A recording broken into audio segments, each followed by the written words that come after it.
All right, let's talk CSX. Something really interesting happened with their latest earnings report on January 22nd. The numbers came out and, well, they didn't look great. On the surface, it was a miss. But then, the stock started to climb. So we're going to dig in and figure out what's really going on and why Wall Street decided to buy the story, not the headline. It's the big question, right? How on earth does a company miss its targets for both earnings and revenue, but then its stock actually goes up? It seems like it makes no sense. But this is the puzzle at the heart of CSX's quarter, and we're about to put the pieces together. Okay, so look at this. It really is a tale of two different stories being told at the exact same time. On the left, you've got the headline results, down arrows, not what you want to see.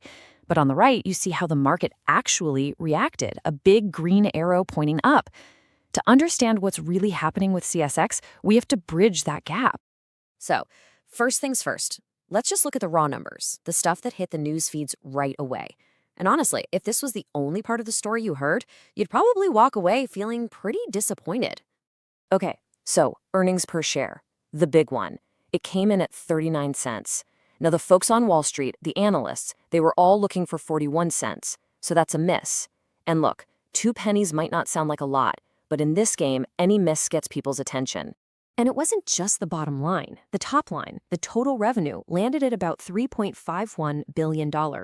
Again, just a bit shy of the $3.54 billion that was expected. So you've got a miss on earnings and a miss on revenue. You'd think the stock would get hammered, right? But that's not what happened. Not at all. It's like investors collectively decided to ignore the headlines, and instead, they started listening to the story that management was telling on their earnings call. They looked through the miss, and this is what they found. So the CEO, Steve Angel, gets on the call, and right out of the gate, he sets the stage. He basically says, listen, this has been a tough year, not just for us, but for the whole industry. Demand has been weak. He's managing expectations, letting everyone know the bigger economic picture wasn't exactly rosy for anyone. And here it is. This is the aha moment. That 2-cent earnings miss we were just talking about, turns out it was entirely because of some one-time costs. Things like severance pay and updating their technology. Stuff that's not part of their normal day-to-day operations. You pull those costs out, and what do you get? Adjusted earnings of 41 cents, exactly what Wall Street expected. Suddenly, the miss, it's gone. So once they cleared that up, management completely changed the conversation. The message became, hey, we can't control the economy, but we can control our own business. It's what we call a self-help story. They focused on cutting costs, getting more efficient, and just running a tighter ship. And that's exactly what investors want to hear when the broader market feels uncertain. Okay, so explaining away the miss was one thing, but what really poured fuel on the fire and got the stock moving was what came next. The focus shifted from the past quarter to the future, and management laid out a really bold new plan for 2026 that got everyone excited. They did something pretty decisive. They basically took their old long-term plan and threw it out. They said, forget those old targets for 2025 through 2027. Let's just focus on one thing, a crystal clear, laser-focused plan for 2026. It was a total reset that gave investors something concrete to believe in. And this was the headline of that new plan, a promise to expand operating margins by 200 to 300 basis points. Now, that's just a fancy way of saying they plan on becoming 2 to 3% more profitable. And trust me, in a massive capital-intensive business like a railroad, that is a huge leap. And it wasn't just about profitability. It was about cold, hard cash. The company is now guiding for free cash flow growth of at least 50% next year. 50%. You put those two things together, higher profits and way more cash, and you have a story investors absolutely fall in love with.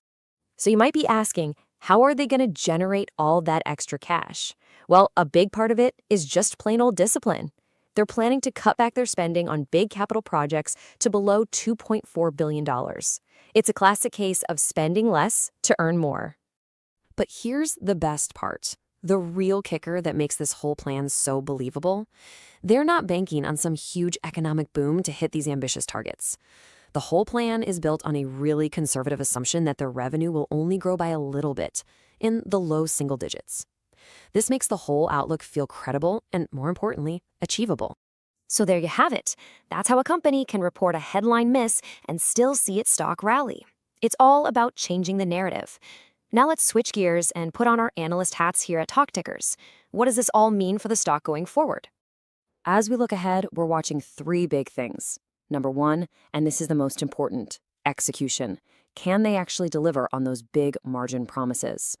Number two, there's a new double-stack tunnel in Baltimore that could be a real competitive advantage. And number three, you always have to keep an eye on merger talk in the railroad industry. It's always a possibility. So here's our official take.